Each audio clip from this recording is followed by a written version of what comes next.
to the Marvel Movie Minute, a daily podcast which we disassemble a film from the Marvel Cinematic Universe into 1-minute segments and then examine it in obsessive and occasionally hilarious detail. I'm Kyle Olson from the Swashbuckling Ladies Debate Society podcast.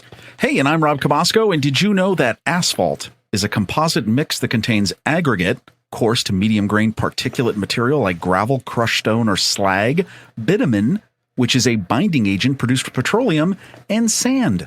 When it is applied through a paving machine on site as a solid material, it remains soft until the oils evaporate. Man, I hate sand. It gets everywhere. I knew it. I should have thought of that as soon as I said sand. There was an Anakin comment coming.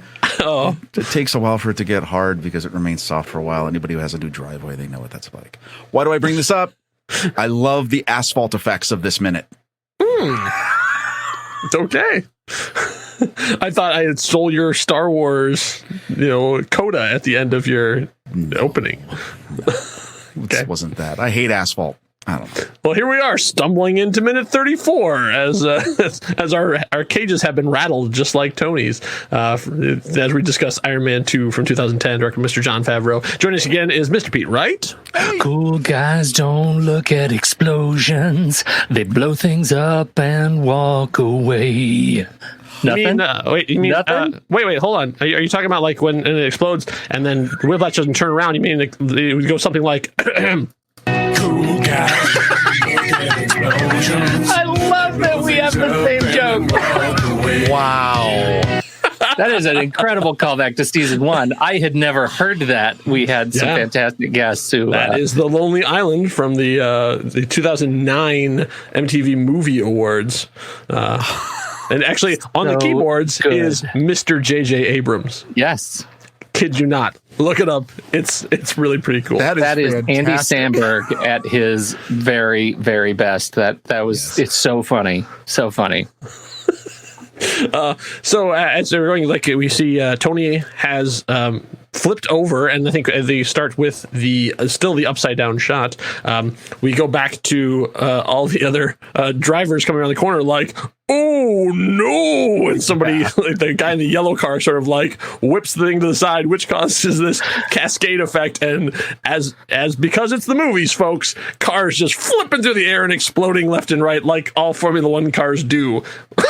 And this gentleman is the groaner for me. God, just of all these incredible compositing effects, they built Monaco out of pixels, and they can't make Whiplash look normal in front of fire.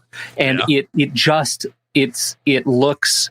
To me, it is the only clip in this, the only angle in this entire sequence that looks completely just broken. It just looks broken. And it looks like chaos. It's just like chaos, bits and pixels thrown at the screen. And they do this thing right near the end of the sequence as you get the old the 3D movie effect. Oh my God, don't let that rogue tire hit me in the face, right? Right. Like it's the cow from Twister. It is. It's the cow from Twister. And so I feel like it is. It was just somebody it was a late night. We were just a little bit drunk, and we made some choices about what we were going to put in the frame that maybe we make the explosion bigger. Yeah, really? No, bigger. Right. What do you think the biggest problem is? Why does he look so fake?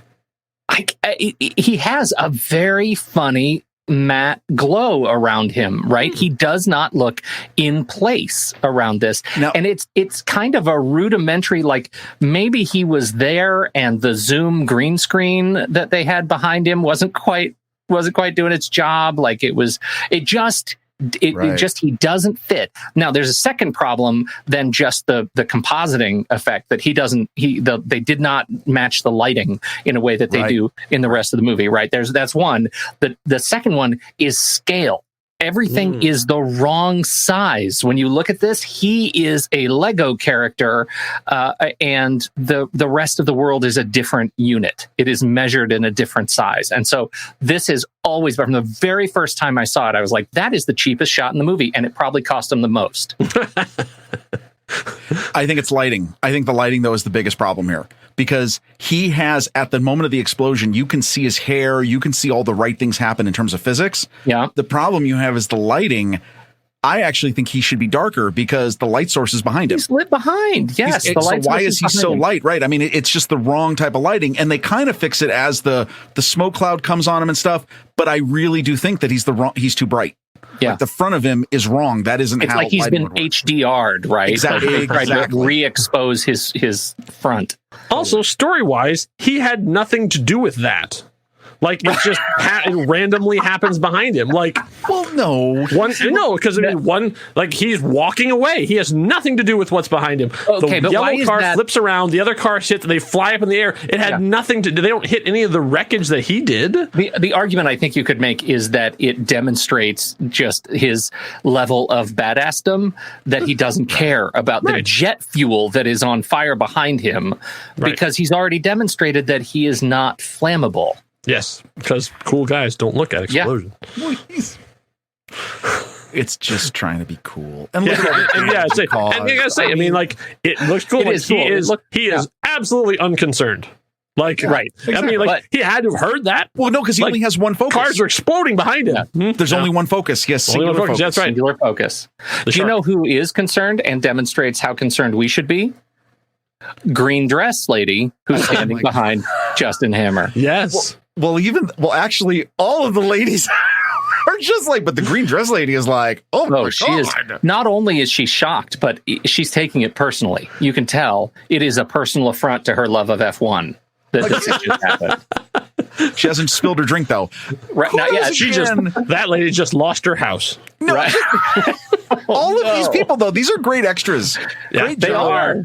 We talked about that in the earlier one too. Like, these are really, really good. And once again, Justin Hammer has fallen in love. Like, he is like, oh, that's the most beautiful thing I've ever seen. Like, he is having a totally different reaction than everybody else in that room, and it's amazing. And do you know what though you can see in his face? And I know I'm really reaching here. There is that kind of view in his face, like, I love it, but I hope it doesn't work, because I hope that guy needs help. Oh no, there is. Right. There's a little bit in that view of I hope no, I want to help this guy. So there we go. And also, I want it. Yeah. Yes, I want it so bad. And then we get to the tropey fight, right? Yep.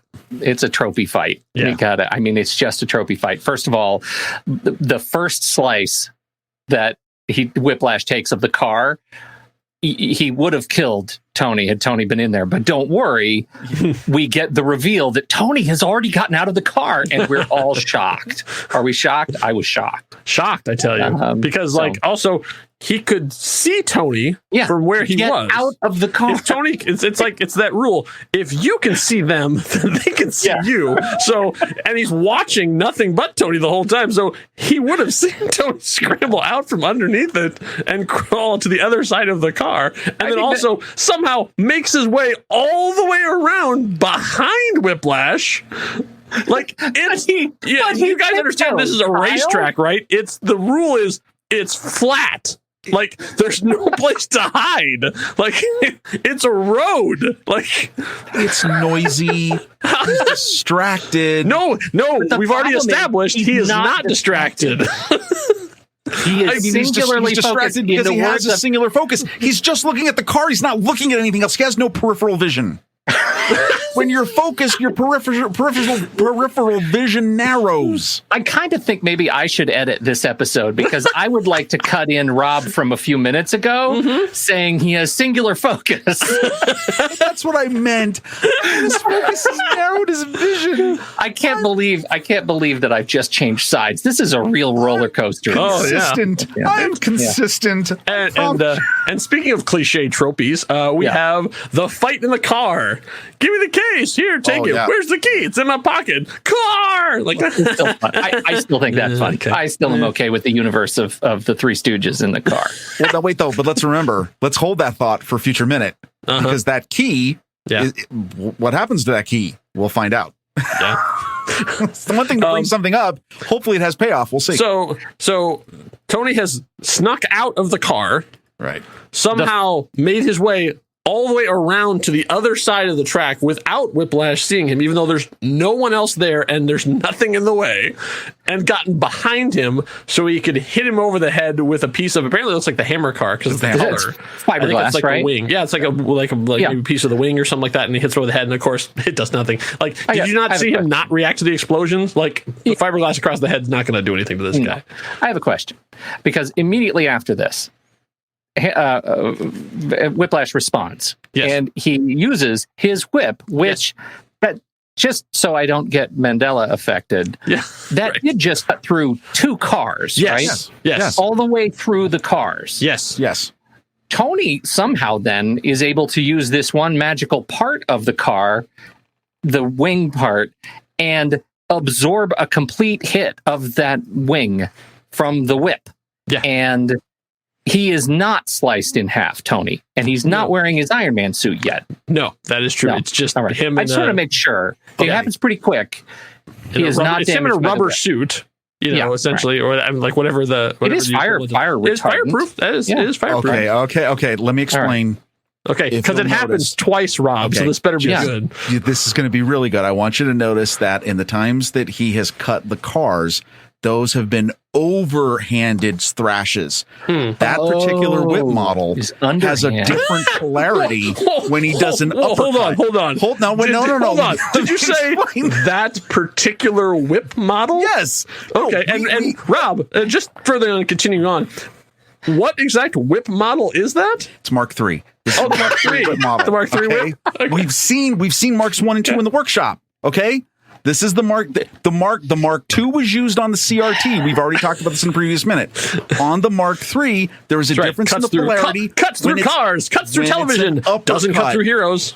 So when it's an uppercut, it's much more like it's just a glancing blow. It doesn't actually destroy things. And I will make my case, because what happens? All the next slashes that he does, this is why I brought up asphalt, you can clearly see the marks in the asphalt. It has totally different physics when it is coming down instead of going up. It involves gravity, a whole bunch of other different things. That's crap. I'm going to let you have this one because the effort was so valiant. I'm stuck on this particular. Let's just say here. Wait. No, I saved my headline for this. Here's what we say. Look, Ivan goes nuts. Speaking of nuts, Tony almost loses his. Is that better? My joke was good thing Tony didn't skip leg day. Right. Yes.